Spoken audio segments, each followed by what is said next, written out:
Web design tutorial সিরিজে আপনাদের সবাইকে স্বাগতম। তো আজকে আমরা সিএসএস অপাসিটি সম্পর্কে আলোচনা করব।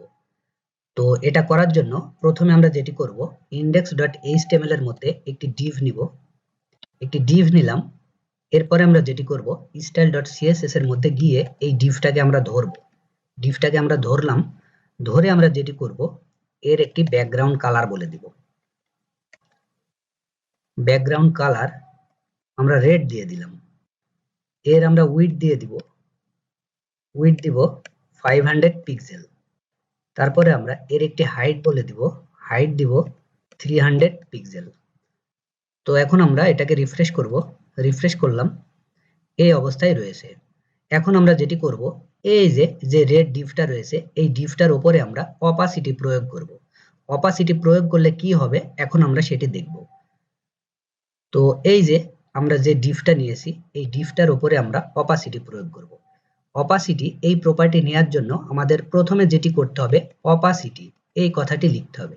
তারপরে আমাদের অপাসিটির ভ্যালুটা বলে দিতে হবে। এই অপাসিটির ভ্যালুটা 0.1 থেকে 0.9 পর্যন্ত হয়ে থাকে। আর যদি অপাসিটি 1 দিয়ে দিই তাহলে ডিফল্ট ভাবে যেই কালারটা থাকে সেই কালারটাই পাই। তো এখন যদি আমরা এই অপাসিটির ভ্যালুটা বলে দিই 0.5, তাহলে দেখি কি ঘটে। এখন আমরা ব্রাউজারে চলে আসলাম। ব্রাউজারে এসে ব্রাউজারটাকে রিফ্রেশ করব। দেখুন রিফ্রেশ করার সঙ্গে সঙ্গে এই যে রেড কালারের যে ডিভটা রয়েছে এই ডিভের উপরে অপাসিটিটা পাচ্ছে। দেখুন প্রথমে কিন্তু একদম পুরোটা রেড ছিল। আমরা যখনই অপাসিটি প্রয়োগ করলাম এবং এর ভ্যালুটা বলে দিলাম, সঙ্গে সঙ্গে এটা রেড থেকে একটু ফ্যাকাশে হয়ে গেছে। দেখুন ফ্যাকাশে হয়ে গেছে। প্রথমে কিন্তু রেড ছিল। যখনই আমরা অপাসিটি এই প্রপার্টিটা ইউজ করে অপাসিটির ভ্যালুটা বলে দিয়েছি, সঙ্গে সঙ্গে রেডটা পরিবর্তন হয়ে একটু ঘোলাটে বা ফ্যাকাশে রেড হয়ে গেছে। তো এটাই মূলত অপাসিটির কাজ। মানে আপনার যেই ডিভটা বা কোনো এলিমেন্টটা থাকবে সেই এলিমেন্টটা হালকা ঝাপসা ঝাপসা করতে এই অপাসিটি এই প্রপার্টিটা ইউজ করা হয়। তো আমরা যদি এই অপাসিটির ভ্যালুটা 0.8 করে দিই তাহলে দেখি কি ঘটে। দেখুন ওই রকম থেকে রেডটা একটু প্রকাশ পাচ্ছে। এটার ভ্যালু যদি আমরা 1 করে দিই তাহলে দেখবেন পুরো রেড কালারটাই পাবে। দেখুন পুরো যে রেড কালারটা ছিল সেই রেড কালারটাই পাচ্ছে। তো আপনাদের যদি কখনো এরকম অপাসিটির প্রয়োজন হয় তাহলে আপনারা অপাসিটি এই প্রপার্টিটা ইউজ করে আপনাদের যেরকম দরকার আপনারা সেই রকম ভাবে ভ্যালুটা বলে দিতে পারেন। আমরা যদি 0.1 করে দিই তাহলে দেখি কি ঘটে। দেখুন একদম হারাই গেছে, জাস্ট কোনো রকম দেখা যাচ্ছে। তো এটা 0.1 থেকে 0.9 পর্যন্ত এই ভ্যালুটা দিতে হয়। তো আমরা যেটি করব এর ভ্যালুটা 0.5 করে দেব। এটা এমনই থাক। দেখুন এটাই মূলত অপাসিটি। আমরা চাইলে আমাদের ইমেজের উপরে আমরা অপাসিটি প্রয়োগ করতে পারি। বিভিন্ন ধরনের যে ইমেজগুলো থাকে আপনার ওয়েবসাইটে সেই ইমেজগুলোর উপরে আপনারা অপাসিটি প্রয়োগ করতে পারেন। তো এখন আমরা যেটি করব, এই যে অপাসিটিটা এই রকম পাচ্ছে, আমরা যখনই মাউসের কার্সরটা এখানে রাখবো এই রেড কালারটা পূর্বের অবস্থায় ফিরে আসবে, অর্থাৎ একদম রেড হয়ে যাবে। তো এটা করার জন্য আমাদের যেটি করতে হবে, হভার ইফেক্টের প্রয়োগ করতে হবে। হভার ইফেক্ট প্রয়োগ করার জন্য আমাদের প্রথমে যেটি করতে হবে এই ডিভটাকে ধরতে হবে। ডিভটাকে আমরা ধরলাম, এবার আমরা যেটি করব হভার এই কথাটি লিখব। হোভার এই কথাটি লিখলাম, লিখার পরে আমাদের যেটি করতে হবে অপাসিটি এই প্রপার্টিটা বলে দিতে হবে এবং এর ভ্যালুটা বলে দিতে হবে 1।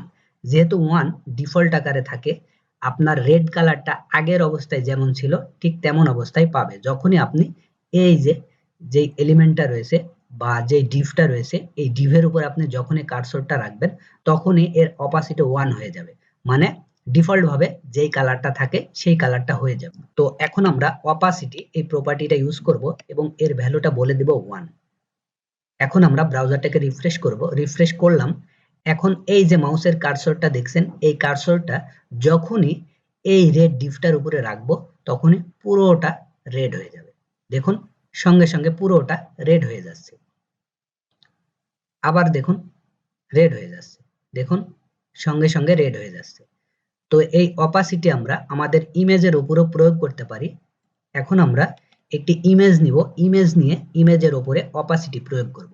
ইমেজ নেয়ার ক্ষেত্রে আপনারা জানেন কি করতে হয়, অবশ্যই ইমেজ ট্যাগটাকে আগে ধরতে হয়।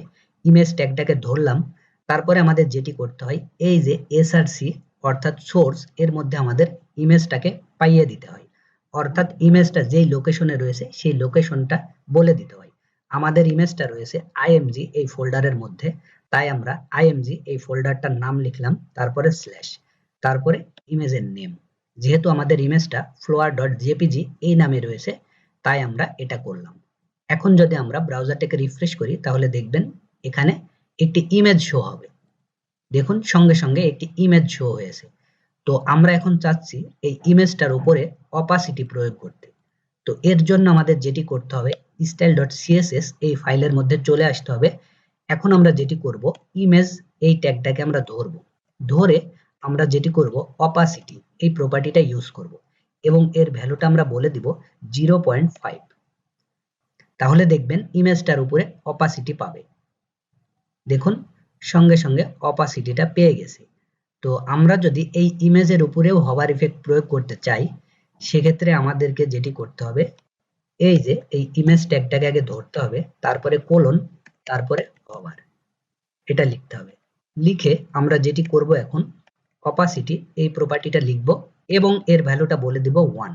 তাহলে যেটি হবে, যখনই আমরা ইমেজের উপর মাউসের কার্সরটা রাখবো তখনই ইমেজটা আগের অবস্থায় ফিরে যাবে। অবশ্যই এর আগে আমাদের ব্রাউজারটাকে রিফ্রেশ করতে হবে। ব্রাউজারটাকে আমরা রিফ্রেশ করলাম।